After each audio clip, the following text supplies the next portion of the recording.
Welcome, everybody. I am Olga Temanova. Welcome you at the Ukraine Media Center, Ukraine, day number 694 since the beginning of Russia's aggression against Ukraine. We are talking this morning about the Turkish-Ukrainian relations. We are talking to Vasyl, Bodnar, the Ukraine's ambassador extraordinary and plenipotentiary to the Republic of Turkey.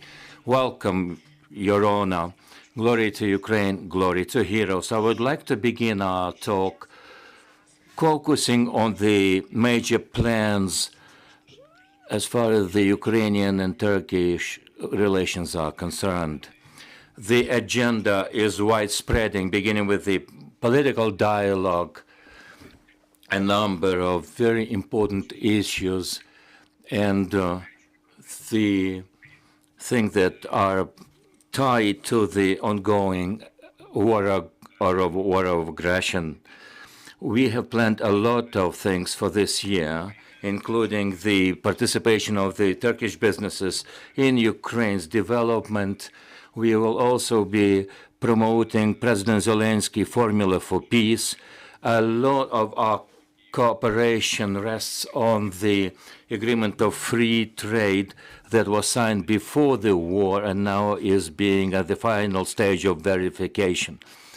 We are also planning to cooperate widely between the military complexes of our countries. The time is not right now for those details. As for the grain corridor, do we have a potential to grow for this kind of cooperation? Indeed, this issue must be divided into two key factors. The grain corridor, the grain initiative that was in place until July last year, it was signed also by Turkey and the United Nations. This initiative is not working now, although the negotiations are taking place to find a format that will work towards helping received by Ukraine from the international partners. We have established our own corridor since September, or rather August, and 25 million tons have been exported with a lot of ships taking place. Of course, the share of the Turkish business is quite strong. They are purchasing Ukrainian goods and products and source material. They're also delivering materials to Ukraine. This is where the dynamics is growing. Businesses are interested in this. Hauliers also are very much interested. Last week, as you know, Turkey, Romania, and Bulgaria signed a initiative of the demining of the western part of the Black Sea, which also helps us to effectively use the corridor that we have established. This is quite important to ensure the safe passage of the ships. Your Excellency, we have heard a news recently, and I'm talking about the refusal by Turkey to let the ships through the Bosphorus straits. What will be the impact of such a decision? Indeed, we are now seeing and looking for the source of that information. Neither Ukraine or Great Britain have requested for the passage of the war ships. These ships, as far as I know, Chernihiv and Cherkasy, are still in Britain. At the same time, these are military warships. They can be targeted by the Russian Federation, and it's a big issue whether it makes sense for them to cross those waters. I think it's more of a news soundbite than reality. We should also remember the Montreux Convention that precludes the passage into the Black Sea the warships during the wartime. It plays into our hands because the Russian warships that were outside of the Black Sea area are not able to enter the Black Sea water area. And as our attempts have been very successful in destroying Russian military fleet, it means that Russia's ability has been crippled there. The letter of the Montreux Convention is playing into our hand. It helps Ukraine to defend our land successfully. We should also be thinking about the post-war time when a new war fleet of Ukraine will be built. And here, of course, Turkey will be very much of help. We are now building some corvettes in their wharves. And of course, Turkey will be helping us to renew the fleet capabilities, for example, in the city of Mykolaiv. I would also like to ask you about the impact of the politics of Israel on the foreign policy of Turkey. What do you see? The foreign policy of Turkey has been very much impacted in the Gaza situation and the ongoing hostilities. Of course, Turkey openly supports Gaza and Palestinian people, and they condemn Israel in most radical terms, which is to say about the priorities of their relations in terms of the foreign policy for the current period. The situation will be resolved, and we are having an intensive dialogue with the countries of this area, including the United States and the Strait. Russia has been trying to manipulate Ukrainians' announcement as far as this conflict is concerned to drive a wedge between our two countries. We have been able to stabilize the situation. There is no negative impact of that situation, but the international attention that has been focused on the Gaza situation is still drawing a lot of attention in Turkey, more, to say the truth, than they are interested in the Ukrainian situation. We are doing our best to remind them of the Russia-Ukraine war. We are trying to push for the President Zelensky's peace plan. I would like to invite the questions from the floor. Nadia Yurchenko from Ukrinform. I've got a number of questions to you, Ambassador. At the interview with the Ukrinform, you mentioned that the Turkish ombudsman would visit Ukraine to make sure that the exchange of prisoners of war is increasing. When do we expect such a visit? And what are other issues as far as this visit is concerned that could be of interest for both parties? The timeline has not been set.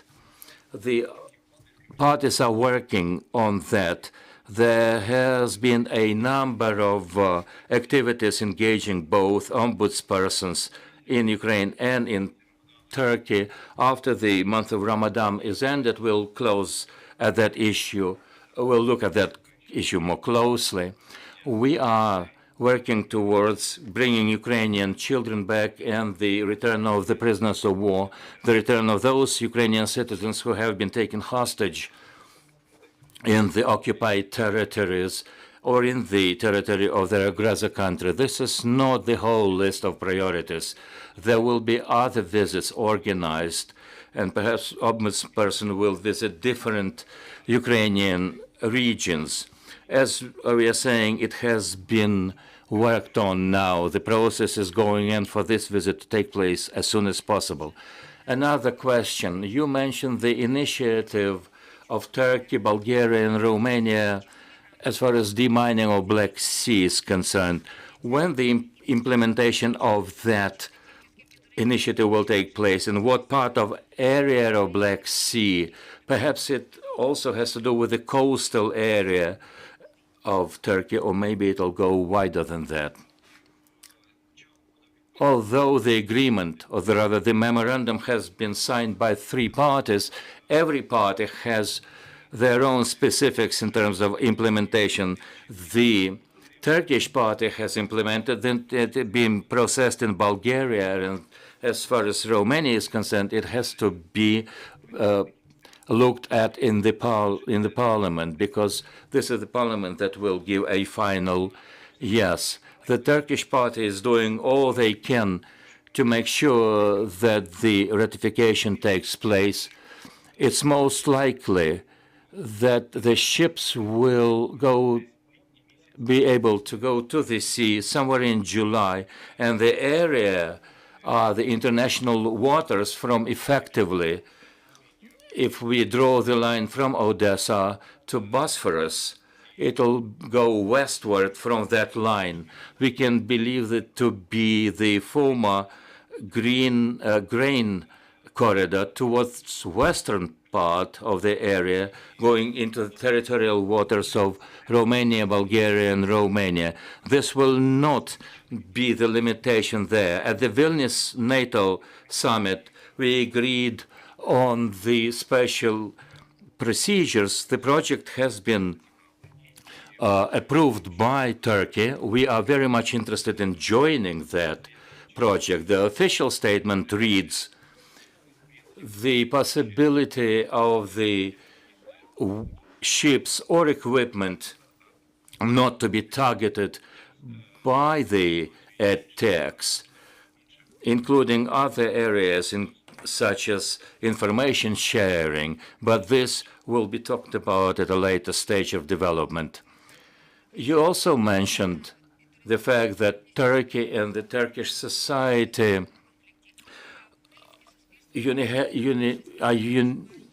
almost all of them support Israel, while almost all of them support Gaza, but Ukrainian society believes in the right cause of Israel. How does that impact? You see, this is the emotional part of the equilibrium. Of course, it has influenced the number of press coverage of Ukraine in Turkish press, and it has cast a shadow over the relations between the United States and Ukraine. All the information news are not always been adequately received here. Luckily enough, that peak of negative information is over. The discussion is now taking place about how to settle the conflict. In Turkey, they're talking mainly about how to end that conflict rather than perpetuating it. We have heard an announcement of the idea about the mediation and other steps. Our option is President Zelensky's formula for peace, and the Turkish delegation participation in the Davos testifies to the fact that we are cooperating very constructively. Another question about the Bayraktar UAVs made in Turkey. We've got a radio station called Bayraktar. We are now lacking information about those unmanned vehicles. There have been some information that they have become not that much efficient. Do we know more information about that, or are there other alternative ways for the Ukrainian armed militaries to use the unmanned vehicles? You see, there is another methodology of using them.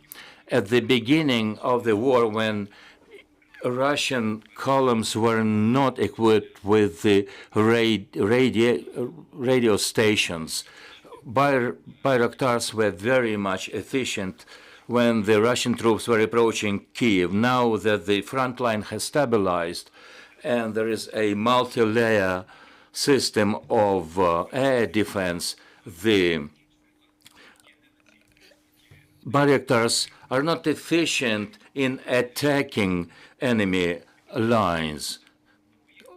This is why they have been used in with other goals, and we are working on other directions in this area.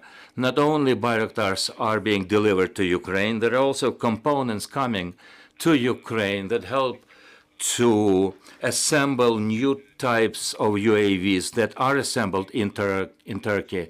I also mentioned the different motors that are used in different Turkey-made UAVs.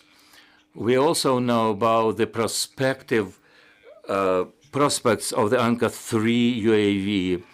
All this taken together is a component-related issue.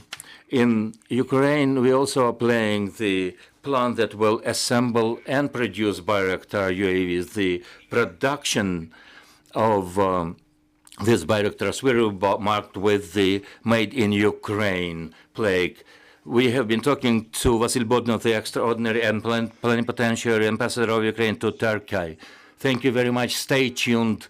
In about 15 minutes' time, we will be seeing the presentation of the book by Andrei Purkov, The Diary of Aggression. Thank you very much. We thank the Ukraine's armed forces and glory to Ukraine.